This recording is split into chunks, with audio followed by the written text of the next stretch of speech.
Let's do it. Sports concepts and rationalizations. We call it the 10-minute drill. We do it each and every day. And at the end of the segment, because we can, we like to give out a little prize pack. Beef, what are we handing out today? Because we can and because we care, Dan, we're going to hook one lucky Guggen up at the end of the 10-minute drill with a floral arrangement from Kuhn Flowers and some free airport parking from our friends at usapark.net. It feels very much like Spygate. These accusations and apparently truths of Did you see the video? Yeah. Yeah. Houston Astros now, what they've done is They've been cheating. Yeah, they set up a camera in center field. And so... Now, did they set up a camera or they just monitored the game broadcast camera? They have to have their own camera because it's instantaneous, man. Yeah, they zoom in and it's in the runway, like between the clubhouse and the dugout. A hidden camera, or is it out in plain the sight? monitor. Oh, I don't know where the camera is. It's out in center field somewhere, but the monitor is in the runway. And if they call, and once they decipher the signals, which you can do in baseball, once most pitches you can do that just from the game broadcast. Correct. They bang a garbage can or something if it's a changeup. And if you don't hear the bang, it's sitting on a fastball. And it's a huge advantage if you know what's coming. It's unbelievable. And it's listen, stealing signs, I guess I don't know how to say this. There's a fair way to steal signs. If you're on base. And an unfair way to steal signs. The unfair ways, the batter can't, crane his neck and look back at the catcher. Right. You'll get beamed. Right. They'll get a little ticked if a third base coach is leaning in to try and see it. Yeah. But if you're on second base or on first or third and you're a player, then there's nothing wrong with that. I remember when I was a kid and I first learned about stealing signs, and what they told me is if you're on second base and you're taking your lead, depending on what you do with your arm, would indicate what you thought the pitch was going to be. Mm-hmm. So anyway, the bottom line is this: it does feel a little bit like Spygate to me.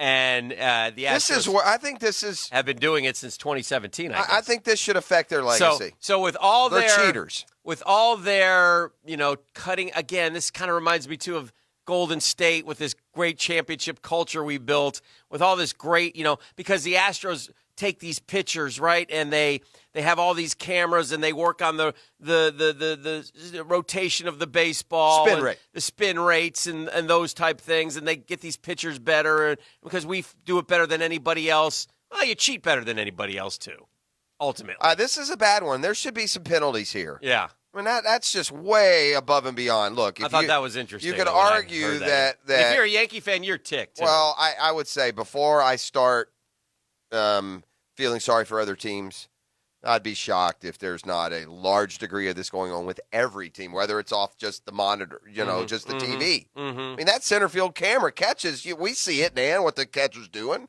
just as much as the close-up, I guess. But the Astros using their own equipment, using a defined method of relaying the signal, that's above and beyond cheating. Well, if the college playoff were today, you'd get LSU and Georgia, so it won't end that way because you're going to probably get LSU, Georgia in a couple weeks in Atlanta. So you'd also get Clemson and Ohio State in the other games. So. Yeah, I don't think LSU – I was thinking about this because you get worried. See, I think Alabama – LSU would have ended up playing still could end up playing a rematch, 1 versus 4. Mm-hmm. LSU and Georgia, if Georgia gets there, and it looks like they will, they can't play a rematch because if Georgia wins, they'll be 3. Right. And now LSU will be 4. I think LSU will still stay in, and they'll be 4. Mm-hmm.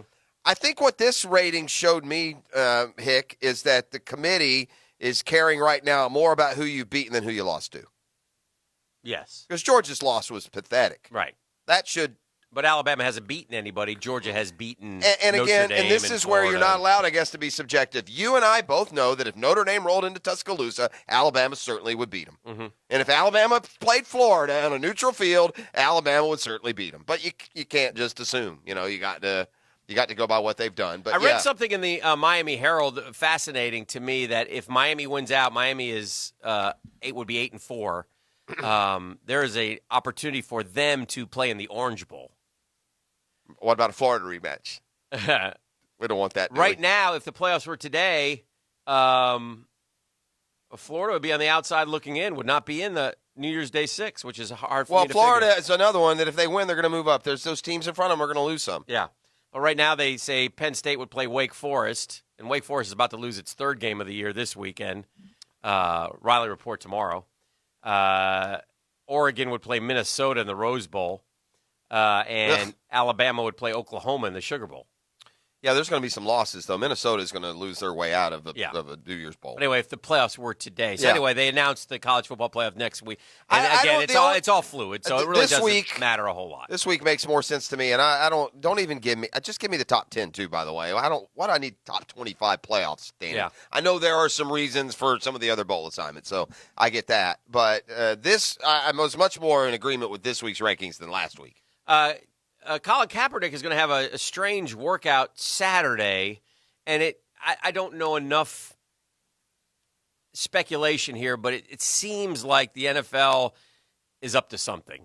And part of what I think they're up to is giving teams a way off the hook to, like, in other words. Why, though? Because I guess teams are scared to have Colin Kaepernick come work out for them. I think the teams are way well, let me ask you this. Overestimating is anybody that. going to sign Colin Kaepernick? I think if they did, it would not bring near this controversy that they think it will. Is anybody going to sign Colin Kaepernick? I don't know how good he is anymore. Let's say he does I don't fine. know. Let's say he throws the ball fine. It looks good. Is anybody going to sign him? Yes or no? I don't know. I don't know the answer. Yeah. I would say yes. You'd say yes. Okay. But I don't know. But the problem is that if they won't even bring him in to work him out, why would they sign him? I can't. That's a very good question. Yeah. I don't. This whole thing seems weird to me. First of all, the NFL, to my knowledge, and I could be wrong, has never set up a workout for an individual player. Maybe they did for Vic when he got out of prison. I don't know. They're usually not involved. That's usually a player will call a workout and invite everyone, or more likely, a team has a need. They bring guys. I mean, these NFL doors are turnstiles, man, on Mondays and Tuesdays. Right. They bring guys in. They work them out. Generally on Tuesdays they work out. They bring in and they fill spots. But I do think that it's, the problem with Kaepernick is he's been kind of, not the problem, but one of the realities with Kaepernick is he's just been pigeonholed into, I don't know if he feels this way, that he wants to be a starter and a starter only.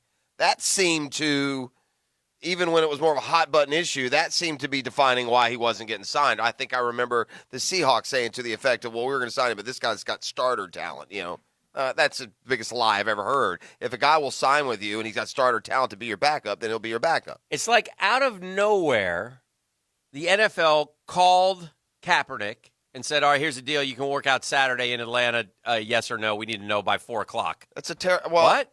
Can we do it next Saturday? You know what? You know what's happening? Behind, to your point, behind the curtain, stuff that we're not seeing. There could be something lingering about opportunities that have been closed off by the league. And so this is their public way of saying, what do you mean? Right. I've never done this for anyone. I wonder if there's some sort of lawsuit percolating. But did they pay him already? Yes, but there was something I read. But if he got paid already, does he have to give the money back if someone signs him? No. It's crazy. It is a little odd. But anyway, we'll see what happens. He turns 32. Or he is 32. I don't know. Hasn't played in 2.5 years? 16. 16 was it? Yeah, 17, 18, 2.5 years. Almost 3 years. Yeah, it's not an eternity. He's not old. It really is. Again, without knowing, though, I think we'd make a lot of generalizations, and we don't know you can better know the dead-on specifics of this Kaepernick deal. And maybe teams have shown interest, but not as a starter. That'll be very interesting. Anyway, one thing is for sure. 24 openings have come up in the last 2.5 years where he should have been considered. No question. We've already established. We've been through this a million times, so we know that there are. So I don't know, and so the NFL has a problem there, and in the court, I'm a big court of common sense guy. I'm not going to change now depending on the issue. The court of common sense tells you he got blackballed. Oh yeah, and we've always said, well, you have the right to not bring in the distraction. I don't know. Do you? Yeah. Do you when you're bringing in? Other guys have had trouble with the law, and, other guys, Antonio Brown, they keep giving that derelict a chance. So, I don't know. There's a headline, and we'll review it later, but this is the headline. Crazy trash, how the Rams' Jalen Ramsey gets in people's heads. Yeah, this is another great. I mean, it's a real maybe badge of courage that you cuss everyone out. Congratulations. Maybe it should be called Crazy Pass, how NFL receivers beat Jalen Ramsey Sunday after Sunday. I don't know about that. By That's the way, what the stats tell us since he went to L.A. Was that confirmed? No. Yeah. Yeah. Well, Jalen's mouth gives him a bigger impact than his play does. He's a very good player. We all have said, but to the Jalen acolytes that still live here that take Jalen over Jags, y'all can GTH. I mean, if you're Jalen over Jags, who cares what you think? We don't care. Yeah. At least I don't. But he's a good player, but he's not this unbelievable shutdown guy. He's not going to be a first-team All-Pro. The Rams traded away a guy who's had 2 80-yard pick sixes. Now the Jalen acolytes would tell you somehow Jalen's more impressive. Yeah. So yeah. If you're on the Jalen side, I saw somebody sent me the other day Mike Singletary talking about Vernon Davis, and it's just so appropriate as to what the official word on Jalen Ramsey should be. And so leave it at that. You got going on that one. I'm going to finish with this, and then we'll stop. And I believe this, and you can't change my mind, and it might be a great trip for you and your family, and go see Tempe. Yeah. But at the end of the day, here's the problem I have with Florida. Florida is scheduling like they're Ole Miss or a middle-of-the-pack team. They're scheduling other conferences, middle-of-the-pack teams. That doesn't do it for me. I want if you're going to go outside the league and schedule, I want you to schedule one of the top 2 or 3 teams in those leagues, like Florida is in the SEC. So I think that in a way, this is playing chicken bleep football. And yeah, we're going to now go on the road. We're going to play home and homes, but we're only going to play teams that finish middle to bottom of their conference. Can't please you. Can't please You're Jeff right. Prosser. That's You right. screamed for years and You're years, right. at least play Purdue. Now they're playing Purdue, No, and that's not good enough. That's not true. Yes, it is true. No, yes, it is true. You're missing it. You sat there That's for a lie. years and years. It's not a lie. Yes, it is. Years and years you sat there and you said, you're why do we blowing have it. to play these You're directional blowing it. schools? You're blowing At it. least play. Remember blowing when we it. played Oklahoma State? You know what? That would be just fine. You're blowing it. No, Here's no. why. Nope. I did say that. Thank you. As a home, I rest my case. No, as a home game, not as a home and home. You're mixing the two stories up and lying to the audience. I'm not lying. We'll be back. I'm not I'm mixing. Jeff Prosser. He's the liar. No. We'll return next. Tell the truth.